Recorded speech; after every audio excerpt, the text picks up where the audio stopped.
Yep, full blasted my patella tendon, probably not even a week before my partner was due. You're probably thinking, oh yeah, the stakes must have been very high in order for you to risk an injury so large, so close to such an important milestone. You would be correct. I did it at a Bucks party.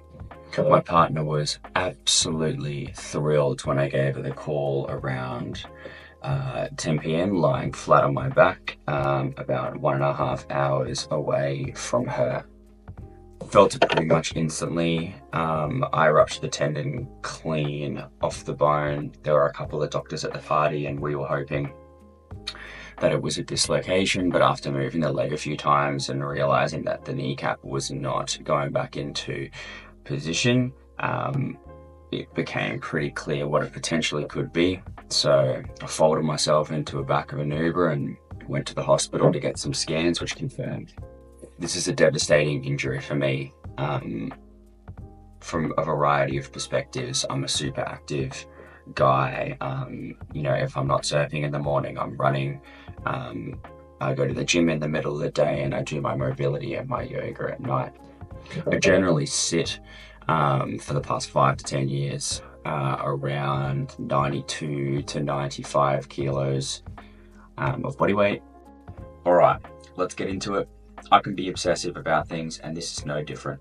I've tracked my progress through this period and continually reviewed and optimized my processes. The goal of this rehab process is to rebuild better and surpass my previous athletic capability.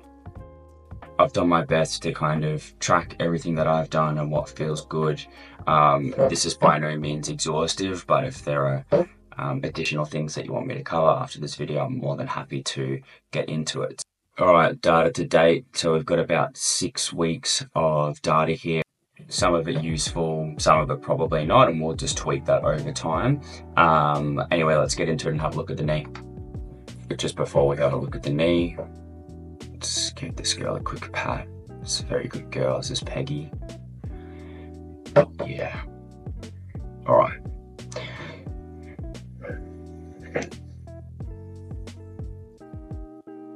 So this is the knee. It's looking all right. Reasonable VMO contraction, definitely one of the key focuses of the first, big chunk is really getting that mind muscle connection back with the VMO. I found the EMS machine was just brilliant for this. Having a little bit closer look at the knee, scar looks pretty good, pretty clean work. The knee looks a bit how you going from this angle. Still a little bit how you going. This angle pretty much the same.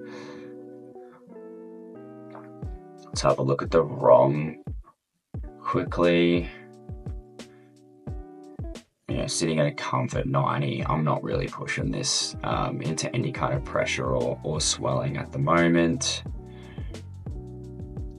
Starting to get a little bit of hamstring, posterior chain, mass back there after working that pretty hard with a limited range of movements. Started walking a little bit more, so the calves obviously coming back and doing some targeted calf movements there as well, which is great. So that's pretty much the overview so far, week 6.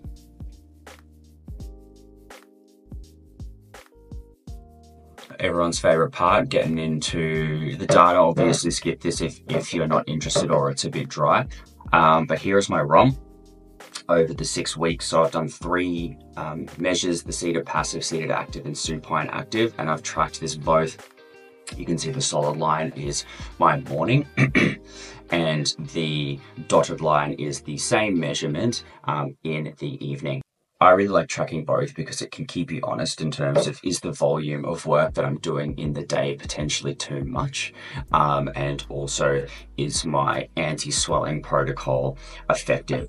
So as you can see over time, I haven't really effectively been able to kind of close this gap. And I think that's relatively fine and pretty normal. But the goal is over time, to have that evening ROM to be pretty much comparable to the morning ROM, which means that the circulation through the knee is good, and that my training load is at the right level. So you can see, especially like I definitely was succeeding to kind of start to close the gap from like week 3, week 4, week 5, but then as week 6 came, you can see there's a big spread again, and that's because I've really just started being able to load the tendon through flexion, and that's definitely had a bit more of an increase in swelling over that period. But overall, pretty great gains over this period. So this is kind of the averages of the previous graph, so the average of the evening ROM as a percentage of the morning ROM over all 3 exercises. And as you can see, I definitely haven't hit kind of like that 100% yet, and you can see at that 6-week mark as I started loading, it's definitely dropped off. But I really think this is an interesting way to track a bunch of things, so I'm going to continue looking at this one. Look, pain scores speak for themselves. And as you would expect, the general pain scores in the morning have consistently been lower than the general pain scores in the evening. And obviously this whole graph and the data behind it's completely subjective. And my partner would argue that, you know, my starting pain should be a 5, not a 9. But it was pretty rough post-surgery, so I'm going to keep it there.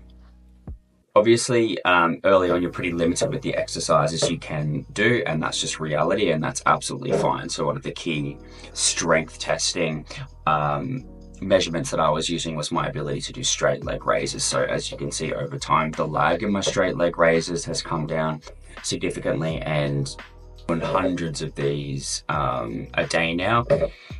Probably won't be tracking this as heavily going forward, but an excellent exercise to build that early quad strength, and also great for the hip flexors.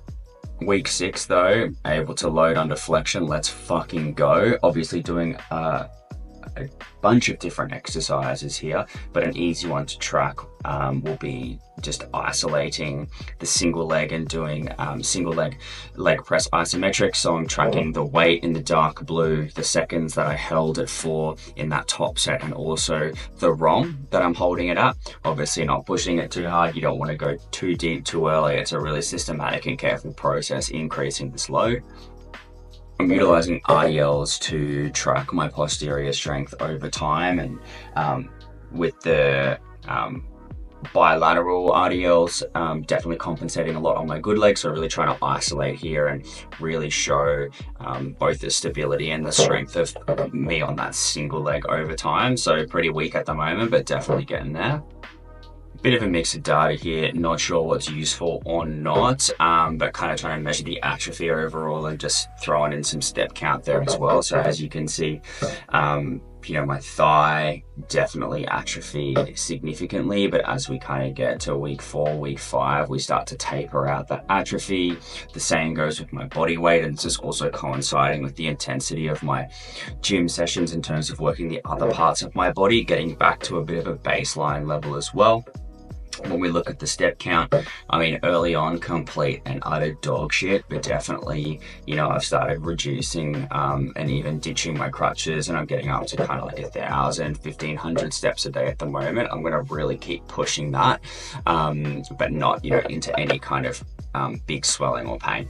I'd also note, like for the gait training specifically, what was really useful for me was actually pushing back, weaning off those crutches and utilizing the crutches to give myself a bit more of a better gait instead of ditching the crutches early and walking like a peg leg. Week 0 to 2, no beating around the bush here. This was fucking dog shit, and anyone who says otherwise is lying. So this is me folded into the back of the car post-op driving home. Me at home being grim as on my phone.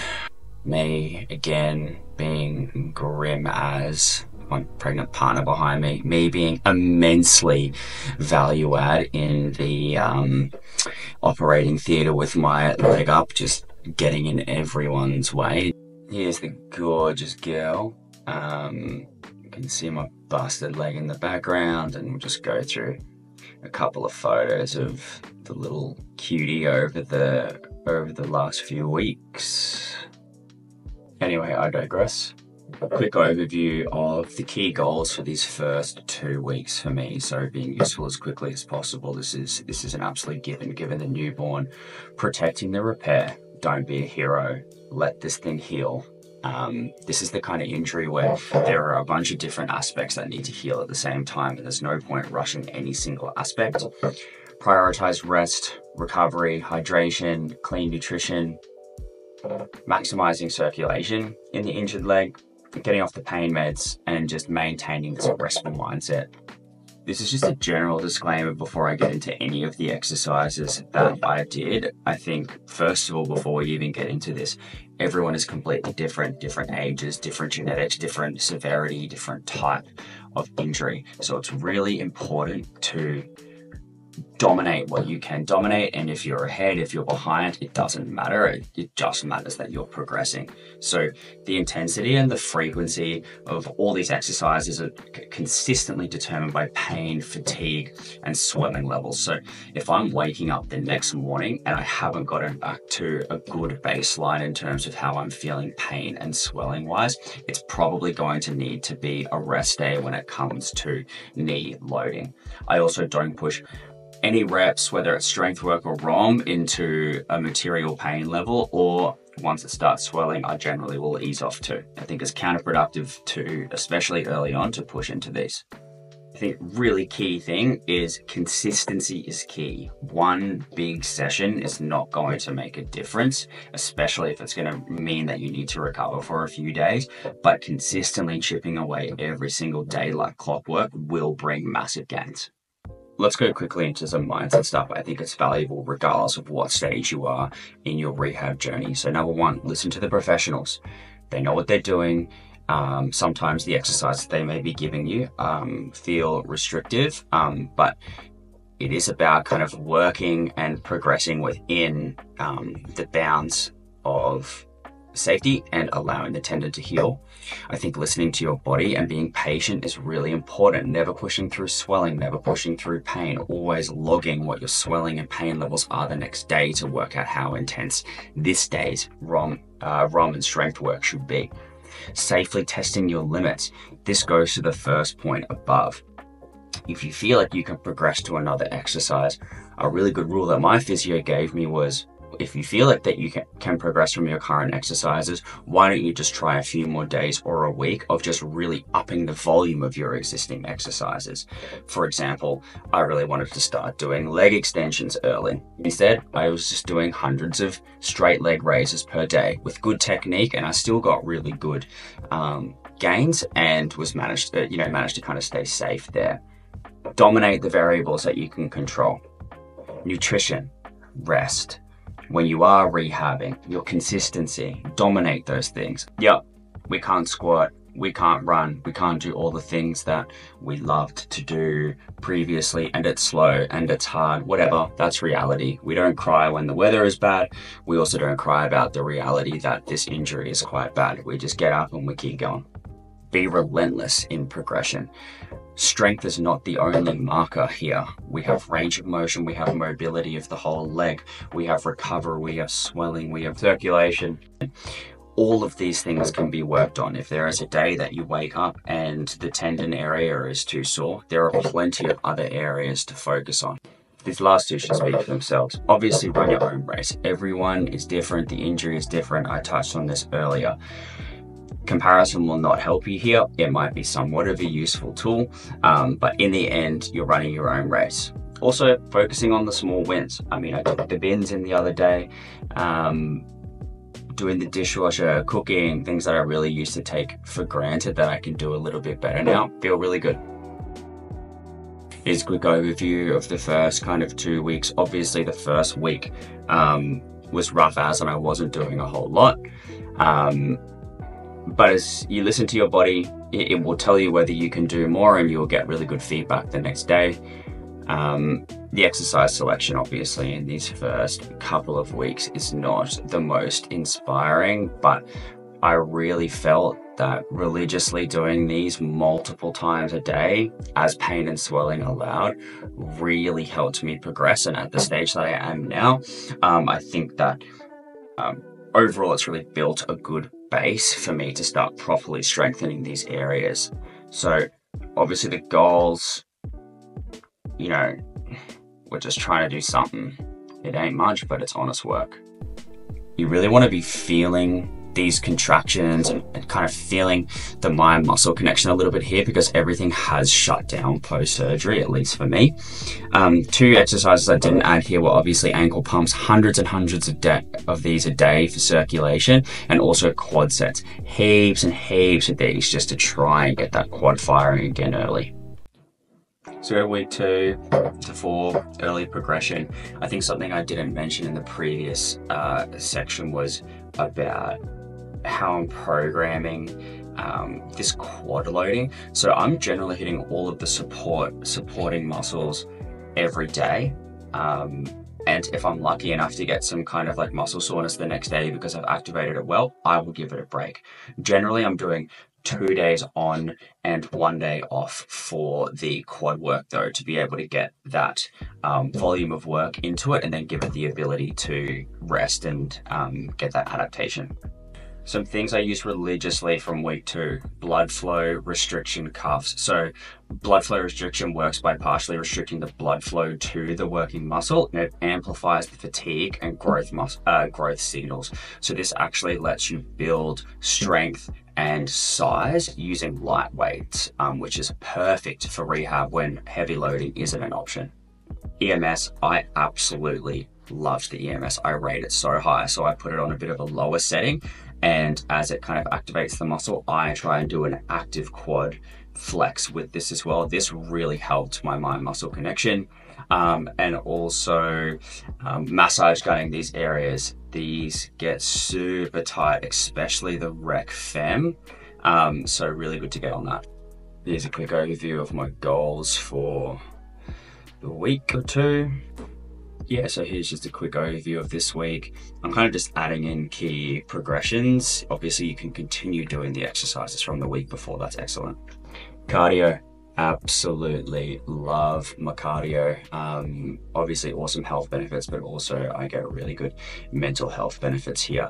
For cardio, I was also doing a soul bike with just the upper body, and you can see the specifics in the program I linked before. Weeks 2 to 4, the swelling in the knee is going down, and you're finally seeing the reality of the atrophy sink in, and it's pretty devastating, but it is what it is, you know. Like over these two weeks, really working to minimize the atrophy in the injured leg, reduce the atrophy in my cardio and overall performance. I'm really working to maintain my mobility and strength, and I'm also quite heavily back into working my good leg and also my upper body. There's been a material improvement in my range of motion in these 2 weeks, which is excellent, which really helps my overall circulation and making my knee just feel like a proper knee again. Swelling management has been incredibly important in this block and will continue to be really important going forward. I'm really excited to reduce my reliance on crutches over these couple of weeks as well, being able to kind of walk short distances around the kitchen and be a little bit more useful there. Really useful just for rebuilding that basic kind of functional independence. Still a lot of trouble, you know, even going to the bathroom or having a shower there as well. So definitely a lot of work to be done there. I'm filming all this by myself stealthily, so I've given you a really nice view of my cake here. Didn't really consider that angle, but enjoy. Weeks 4 to 6, definitely feeling general improvement with how the knee feels and being able to do daily activities around the house without too much pain and swelling building up. You know, I wouldn't say fully turned the corner, but definitely feel like made some decent progress in these weeks. Towards the end of this period, you know, as you can see in this video, able to start kind of really loading the quad, obviously super light weights, and you'll see in all of these exercises kind of throughout, there's a really big focus on kind of like time under tension here, really controlled eccentrics and holding that concentric, and sometimes just doing isometrics. I think it's really important for this stage of the injury. You know, given we're battling quite a heavy bout of atrophy on the injured leg, the most effective way to build muscle is this time under tension concept, and it's also really synergistic with the blood flow restriction cuffs that I spoke about earlier on that I wear.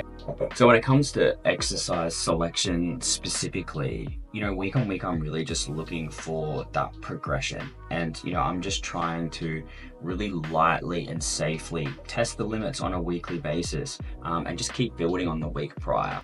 And honestly, if the progression doesn't feel good, or it hurts, or it creates too much swelling, I just regress back to the earlier exercise and smash out the volume until I'm ready to progress. No stress. It's really about finding exercises that feel good for you and work for you and hit the muscles that you're targeting well. I just realized I'd forgotten to go through my goals for this period. So obviously ROM is a massive goal of this period. I had a massive increase in ROM, which was excellent. Unlocking the brace and getting more comfortable with it, you know, around that 60 to 90 degree mark for this period was really great too. Really focusing on normalizing my gait, even stride length, and kind of building the confidence in walking outside. Obviously starting the low load strength work, which was excellent. Was really pleased to kind of get into that. Managing swelling consistently was a really big focus for this period. Obviously with the beginning of the strength work, it started to swell quite a bit more. Also a bit of balance work. This was a really useful exercise for strengthening my glute, which really helped my gait, which you're looking at here. In the previous exercise, I'm really trying, you can see that I'm hitting my bum. I'm really trying to make sure that that glute is really activated the whole time. Gait's looking like a bit of a peg leg, but you know, it'll do for now. Also trying to do a couple of like a bit more athletic movements, see how it feels. These didn't feel too bad, not amazing, but not too bad, which is good. So I'll finish off just by going through how I've been doing ROM and how I think about ROM. So you've obviously got the classic kind of like passive, using the leg to pull in there. An excellent one, love it. There's a girl. There's another one. So I'm kind of putting a little bit of weight on the leg here, obviously supporting myself, leaning into it, and really trying to get a bit of dorsiflexion there. I love the dorsiflexion during ROM. I think it is excellent for circulation. I think it's really helped my gains over time. And another thing that I've been really religious in doing, as you can see from this angle, is contracting the quad. I'm always looking for opportunities to contract my quads or to dorsiflex my feet while I'm training the ROM. So you can see here we're doing some active seated.